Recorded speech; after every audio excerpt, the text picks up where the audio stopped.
లకు 5:4:3 నిష్పత్తిలో పంచిన ఏ వాటా 400 అయినా మొత్తం సొమ్ము ఎంత అని ఫైండ్ అవుట్ చేయమన్నారు. ఇప్పుడు A:B:C is equal to 5:4:3.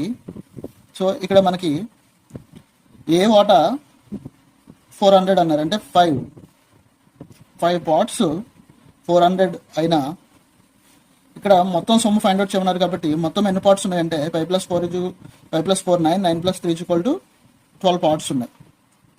So 12 parts ఎంత? దీని నుంచి x is equal to 400 into 12/5. 5 1s are 80 times పోతుంది. So x is equal to